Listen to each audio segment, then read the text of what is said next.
Au nom du Père, du Fils et du Saint-Esprit. Amen. Évangile de Jésus-Christ selon saint Marc, chapitre 6. Jésus à Nazareth. Et il sortit de là, et il vient dans sa patrie, et ses disciples le suivent. Et le sabbat venu, il se mit à enseigner dans la synagogue. Et la plupart, en l'entendant, étaient frappés d'étonnement. « D'où lui vient cela ?» disait-il. « Et quelle est la sagesse qui lui a été donnée? Et ces grands miracles qui se font par ses mains? N'est-ce pas là le charpentier, le fils de Marie, et le frère de Jacques, et de José, et de Jude, et de Simon? Et ses sœurs ne sont-elles pas ici chez nous ?» Et ils étaient scandalisés à son sujet. Et Jésus leur disait qu'un prophète n'est mésestimé que dans sa patrie, et parmi ses parents, et dans sa maison. Et il ne pouvait faire là aucun miracle, sauf qu'il guérit quelques infirmes en posant les mains sur eux. Et il s'étonna à cause de leur incrédulité. Envoie des 12 en mission. Et il parcourait les villages à la ronde en enseignant. Et il appelle à lui les 12. Et il se mit à les envoyer 2 par 2. Et il leur donnait pouvoir sur les esprits impurs. Et il leur prescrivit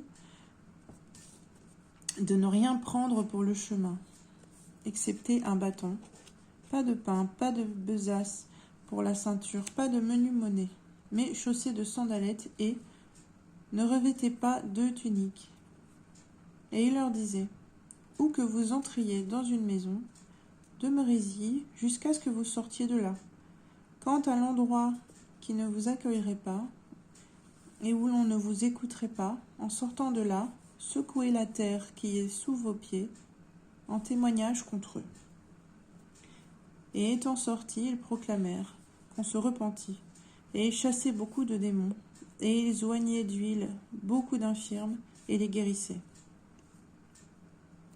Opinion d'Hérode sur Jésus. Et le roi Hérode l'apprit, car son nom était devenu célèbre, et on disait, c'est Jean le baptiseur, qui s'est relevé d'entre les morts, et voilà pourquoi agissent en lui les miracles. D'autres disaient, c'est Élie. D'autres disaient, c'est un prophète, comme l'un des prophètes. Mais en l'apprenant, Hérode disait, celui que moi j'ai fait décapiter, Jean, c'est lui qui s'est relevé. Meurtre de Jean-Baptiste. Car c'était lui, Hérode, qui avait envoyé arrêter Jean et l'avait fait lier en prison, à cause d'Hérodiade, la femme de Philippe, son frère, qu'il avait épousée. Car Jean disait à Hérode, il ne t'est pas permis d'avoir la femme de ton frère. Hérodiade en avait contre lui, et elle aurait bien voulu le tuer, mais elle ne le pouvait pas, car Hérode craignait Jean, le sachant un homme juste et saint, et il le protégeait. Et après l'avoir entendu, il ne savait vraiment que penser, et cependant il l'écoutait avec plaisir. Vint un jour opportun, quand Hérode, lors de son anniversaire, fit un dîner pour ses grands, pour ses officiers, et pour les notables de la Galilée. Et la fille de ladite Hérodiade entra, dansa, et plut à Hérode et à ses convives. Le roi dit à la fillette, « Demande-moi tout ce que tu veux, et je te le donnerai. » Et il lui fit ce serment, « Tout ce que tu demanderas, je te le donnerai, fût-ce la moitié de mon royaume. » Et elle sortit et dit à sa mère, « Que dois-je réclamer ?» Celle-ci lui dit, « La tête de Jean le baptiseur. » Et rentrant aussitôt en hâte auprès du roi, elle fit sa réclamation. « Je veux qu'à l'instant tu me donnes sur un plat la tête de Jean le Baptiste. » Et le roi devint très triste, mais à cause de ses serments et des convives, il ne voulut pas la repousser. Et aussitôt le roi envoya un bourreau avec ordre d'apporter la tête de Jean. Et celui-ci s'en alla le décapiter dans la prison. Puis il apporta sa tête sur un plat et la donna à la fillette. Et la fillette la donna à sa mère. Et l'ayant appris, ses disciples vinrent, enlevèrent son cadavre et le mirent dans un tombeau. Retour des apôtres, retraite de Jésus et première multiplication des pains. Et les apôtres se rassemblent auprès de Jésus, et ils lui annoncèrent tout ce qu'ils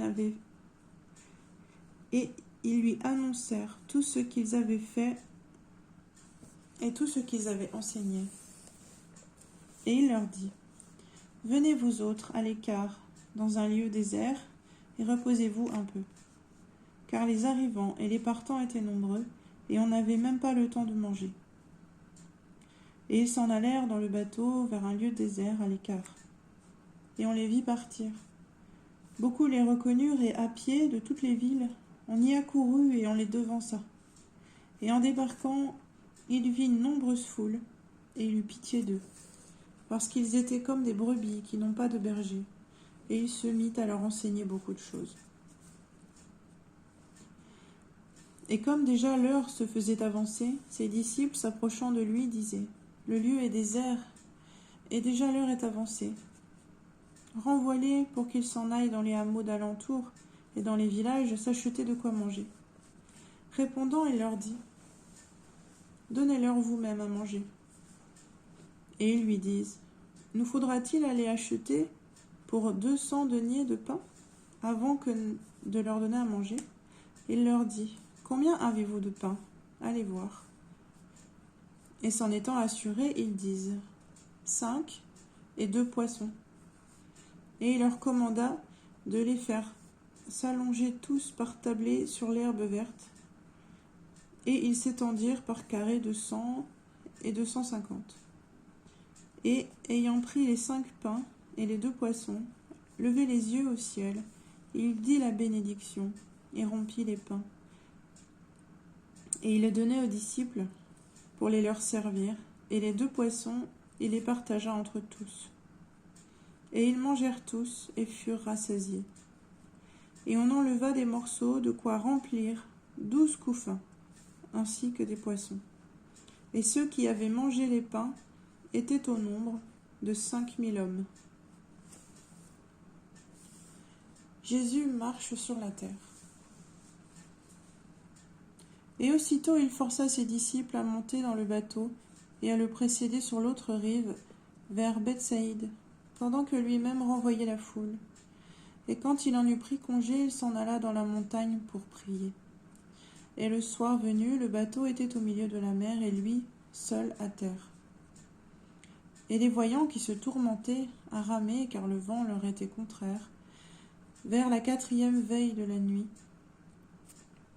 il vint vers eux en marchant sur la mer, et il allait les dépasser.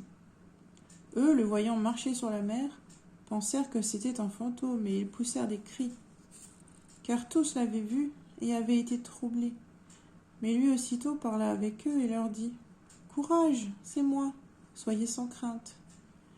Et il monta auprès d'eux dans le bateau, et le vent tomba. Et ils étaient en eux-mêmes au comble de la stupeur, car ils n'avaient rien compris au sujet des pains, mais leur cœur était endurci. Guérison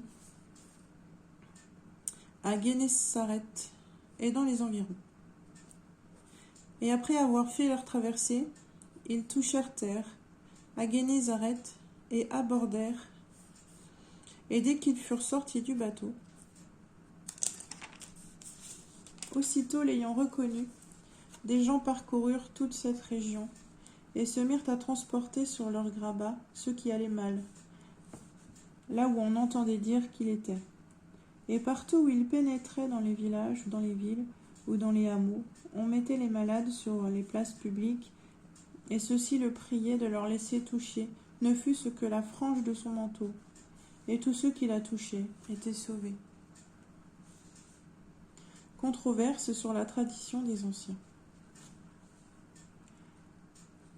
Et se rassemblent auprès de lui les pharisiens et quelques-uns des scribes venus de Jérusalem, et voyant certains de ses disciples prendre leur repas avec des mains souillées, c'est-à-dire non lavées, Les pharisiens, en effet, et tous les Juifs ne mangent pas sans s'être lavés soigneusement les mains, attachés qu'ils sont à la tradition des anciens. Et au retour du marché, ils ne mangent pas sans s'être aspergés. Et il y a beaucoup d'autres choses auxquelles ils sont attachés par tradition. Immersion des coupes et de cruches et de plats de bronze. Donc les pharisiens et les scribes l'interrogent. Pourquoi tes disciples ne se conduisent-ils pas selon la tradition des anciens, mais prennent-ils leur repas avec les mains souillées? Il leur dit, Isaïe a joliment bien prophétisé de vous, hypocrites, comme il est écrit. Ce peuple m'honore des lèvres, mais leur cœur est fort loin de moi. C'est en vain qu'ils me vénèrent, puisqu'ils enseignent, pour renseignement, des préceptes d'hommes. Laissant de côté le commandement de Dieu, vous vous attachez à la tradition des hommes. Et il leur disait, vous rejetez bel et bien le commandement de Dieu pour garder votre tradition. Moïse a dit en effet, honore ton père et ta mère, et que celui qui maudit père ou mère meurt de mort. Mais vous, vous dites, si quelqu'un dit à son père ou à sa mère, et korban, c'est-à-dire offrande sacrée, tout profit que tu aurais pu tirer de moi, vous ne le laissez plus rien faire pour son père ou sa mère, annulant la parole de Dieu par votre tradition que vous vous êtes transmise. Et vous faites beaucoup d'autres choses semblables. Et de nouveau, appelant à lui la foule, il leur disait, écoutez-moi tous et comprenez, il n'y a rien d'extérieur à l'homme qui, pénétrant en lui, puisse le souiller. Mais ce qui provient de l'homme, c'est ce qui souille l'homme. Si quelqu'un a des oreilles pour entendre, qu'il entende. Et lorsqu'il fut entré chez lui, loin de la foule, ses disciples l'interrogeaient sur la parabole. Et il leur dit, êtes-vous tellement, vous aussi, sans intelligence? Ne comprenez-vous pas que rien d'extérieur qui pénètre dans l'homme ne peut le souiller, parce que cela ne pénètre pas dans son cœur, mais dans son ventre, pour s'en aller au lieu des anses. C'était purifier tous les aliments. Et il dit, ce qui provient de l'homme, voilà ce qui souille l'homme, car c'est de l'intérieur, du cœur des hommes, que proviennent les méchantes raisons, fornication, vol, meurtre, adultère, cupidité, perversité, ruse, débauche, œil mauvais, injure, orgueil, sottise. Toutes ces mauvaises choses proviennent de l'intérieur et souillent l'homme. Jésus en Phénicie, la femme syrophénicienne. Partant de là, il s'en alla dans le territoire de Tyr et de Sidon, et entré dans une maison, il voulait que personne ne le sût, et il ne put passer inaperçu.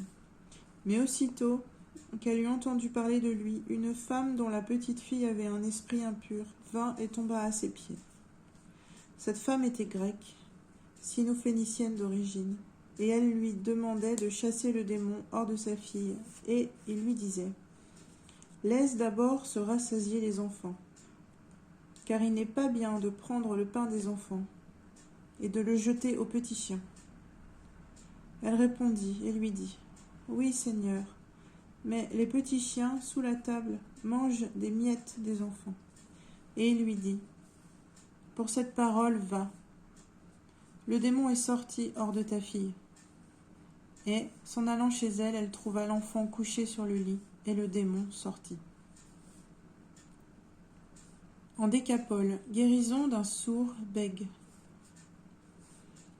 Et de nouveau, sortant du territoire de Tyr, il vint par Sidon, vers la mer de Galilée, en plein territoire de la Décapole.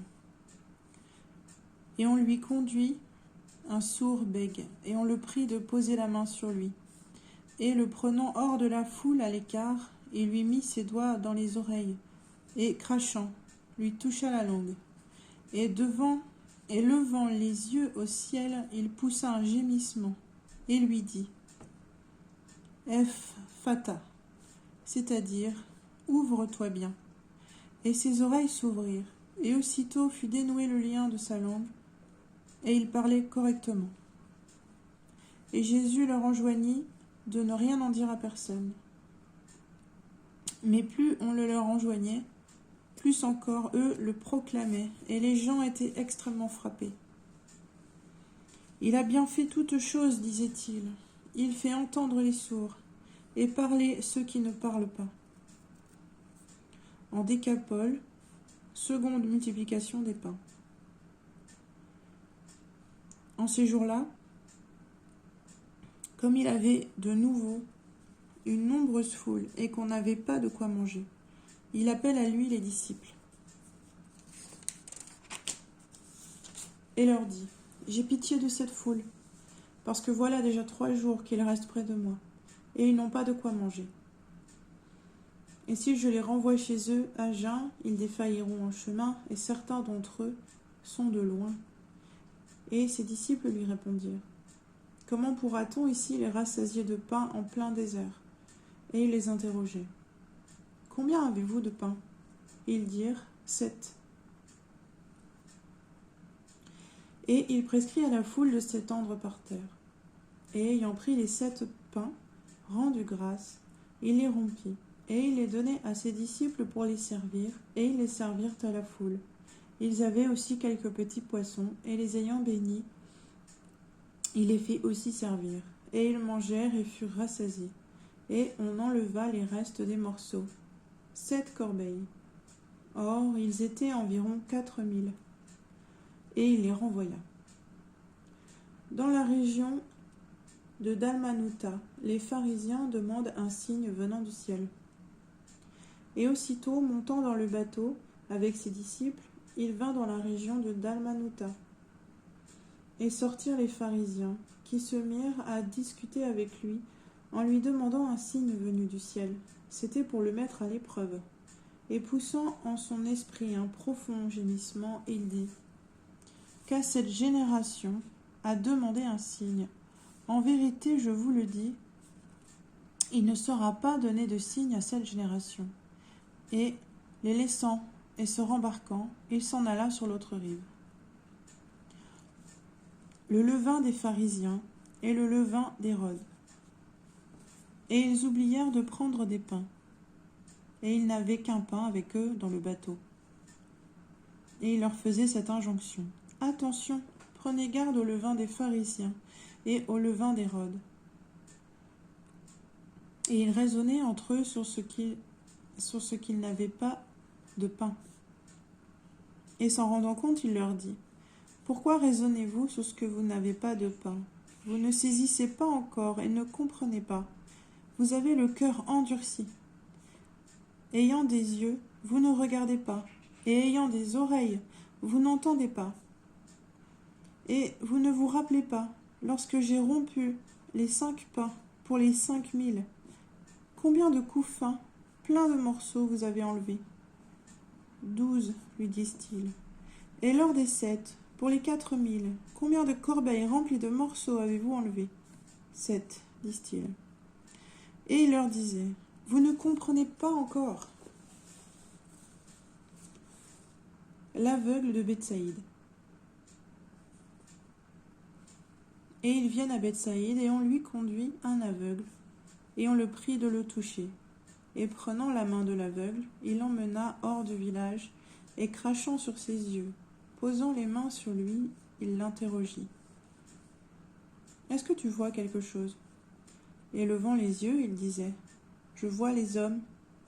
C'est comme des arbres que je les aperçois marcher. » Ensuite, il posa de nouveau les mains sur ses yeux, et l'homme y vit clair.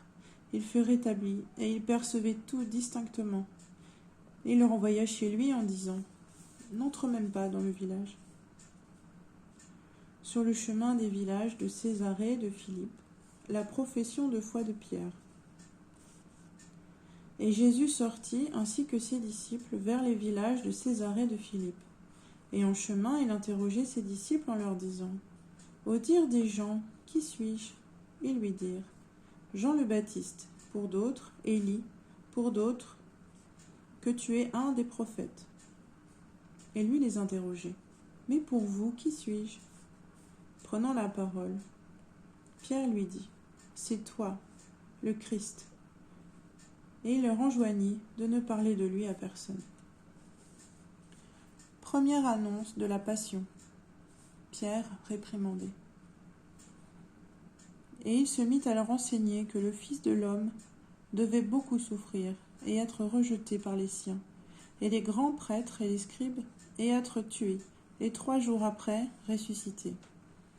Et c'est ouvertement qu'il disait la chose. Et le prenant à part, Pierre se mit à le réprimander. Lui, se retournant et voyant ses disciples, réprimanda Pierre et dit, « Va-t'en, arrière de moi, Satan, parce que tes pensées ne sont pas celles de Dieu, mais celles des hommes. » Condition pour suivre Jésus. Et, appelant à lui la foule avec ses disciples, il leur dit, « Si quelqu'un veut venir à ma suite, qu'il se renie lui-même, et qu'il prenne sa croix, et qu'il me suive. Car celui qui veut sauver sa vie la perdra. Mais celui qui perdra sa vie à cause de moi et de l'Évangile la sauvera. Quel profit, en effet, y a-t-il pour un homme à gagner le monde entier et à porter préjudice à sa vie? Pour que, en effet, donner un homme en échange de sa vie? Que peut en effet donner un homme en échange de sa vie? Car celui qui aura honte de moi et de mes paroles dans cette génération adultère et pécheresse, le Fils de l'homme aussi aura honte de lui lorsqu'il viendra dans la gloire de son Père avec les saints anges. La venue prochaine du royaume de Dieu. Et il leur disait, « En vérité, je vous dis, qu'il en est ici de présents qui ne goûteront pas la mort avant d'avoir vu le royaume de Dieu venu avec puissance. » La transfiguration.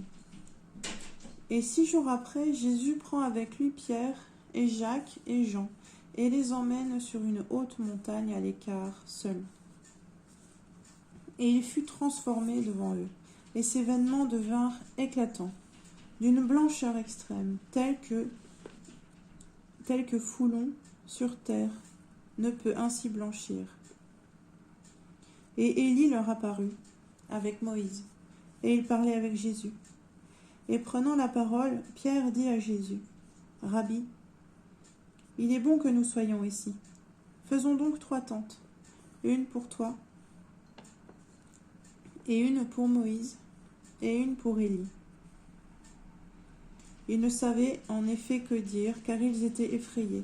Et advint une nuée qui les prit sous son ombre, et advint une voix de la nuée. « Celui-ci est mon fils, le bien-aimé, écoutez-le. » Et subitement, regardant tout autour, ils ne virent plus personne, mais Jésus seul avec eux.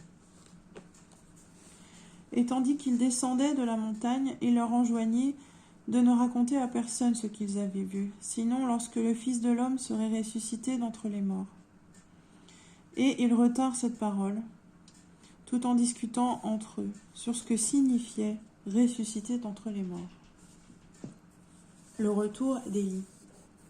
Et ils l'interrogeaient en disant, « Pourquoi les scribes disent-ils qu'Élie doit venir d'abord ?» Il leur déclara, « Élie, en effet, venant d'abord, va tout rétablir. Comment donc est-il écrit sur le Fils de l'homme qu'il doit beaucoup souffrir et être méprisé? Mais je vous dis, et qu'Élie est venu, et qu'ils lui ont fait tout ce qu'il voulait, selon qu'il est écrit sur lui. » Guérison d'un homme ayant un esprit muet. Et étant venus vers les disciples, ils virent une foule nombreuse autour d'eux et des scribes qui discutaient avec eux. Et aussitôt toute la foule en le voyant fut saisie de frayeur. On accourait, on le saluait. Et il les interrogea. « De quoi discutez-vous avec eux ?» Quelqu'un de la foule lui répondit. « Maître, je t'ai conduit mon fils, qui a un esprit muet. Et où qu'il le saisisse, il le déchire, et il écume, et il grince des dents, et il devient raide. Et j'ai dit à tes disciples de le chasser, et ils n'y sont point parvenus. Et lui répondant, lui dit, génération incrédule, jusqu'à quand serai-je auprès de vous? Jusqu'à quand vous supporterai-je? Conduisez-le-moi. Et on le lui conduisit. Et en le voyant, l'esprit aussitôt secoua l'enfant avec une grande violence, et tombant à terre, il se roulait en écumant. Et Jésus interrogea son père. Combien y a-t-il de temps que cela lui arrive? Celui-ci dit, depuis son enfance, et souvent il l'a jeté, et dans le feu et dans l'eau, pour le faire périr. Mais si tu peux quelque chose, viens à notre secours, par pitié pour nous. Jésus lui dit, oh, si tu peux, tout est possible à celui qui croit. Aussitôt le père de l'enfant cria, je crois, disait-il, secours mon incrédulité. Voyant que la foule accourait, Jésus menaça l'esprit impur, et lui dit, esprit muet et sourd, c'est moi qui te le commande, sors de cet enfant, et n'y rentre plus. Et poussant un cri et secouant l'enfant, avec une extrême violence, il sortit, et celui-ci devint comme mort, de sorte que la plupart disaient, il est mort. Jésus, lui tenant la main, le releva, et il se tint debout. Et quand il fut entré chez lui, ses disciples l'interrogeaient à l'écart. Pourquoi nous autres n'avons-nous pas su le chasser? Et il leur dit, cette espèce-là ne peut sortir que par la prière. Deuxième annonce de la Passion. Et sortant de là, il passait à travers la Galilée, et il ne voulait pas qu'on le sût. Car il enseignait ses disciples, et il leur disait, le Fils de l'homme va être livré aux mains des hommes, et ils le tueront, et une fois tué, 3 jours après, il ressuscitera. Mais ils ne comprenaient pas cette parole, et ils craignaient de l'interroger. Qui est le plus grand? Et ils vinrent à Capharnaüm, et quand il fut dans la maison, il les interrogeait. En chemin, de quoi raisonniez-vous? Eux se taisaient, car en chemin, ils avaient discuté entre eux de qui était le plus grand.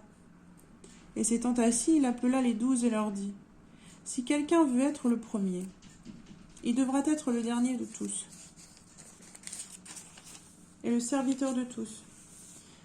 Et prenant un enfant, il le plaça au milieu d'eux, et le serrant dans ses bras, il leur dit, quiconque accueille en mon nom un de ces enfants, c'est moi qui l'accueille.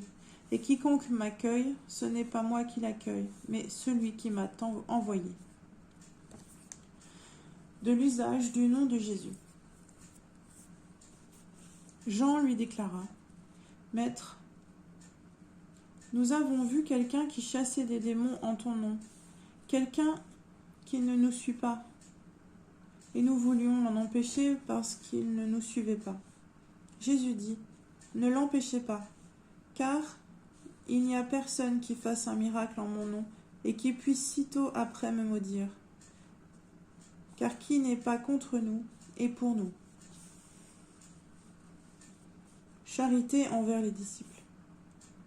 Oui, quiconque vous donnera à boire une coupe d'eau pour la raison que vous êtes à Christ, en vérité, je vous dis qu'il ne perdra pas son salaire. Le scandale. Et quiconque scandalise un seul de ces petits qui croient, mieux vaudrait pour lui qu'on lui ait passé une meule d'âne autour du cou et qu'on l'ait jeté à la mer. Et si ta main te scandalise, tranche-la. Mieux vaut que tu entres estropié dans la vie que de t'en aller avec les 2 mains dans la guéhenne au feu qui ne s'éteint pas, dans la géhenne au feu qui ne s'éteint pas. Et si c'est ton pied qui te scandalise, tranche-le. Mieux vaut que tu entres dans la vie boiteux que d'être jeté avec tes 2 pieds dans la géhenne. Et si c'est ton œil qui te scandalise, arrache-le. Mieux vaut que tu entres avec un seul œil dans le royaume de Dieu que d'être jeté avec tes 2 yeux dans la géhenne, où leur ver ne meurt pas et le feu ne s'éteint pas. Chacun, en effet, sera salé par le feu. Le sel. C'est une bonne chose que le sel, Mais si le sel perd son sel, avec quoi l'assaisonnerez-vous? Ayez du sel en vous-même et soyez en paix les uns avec les autres.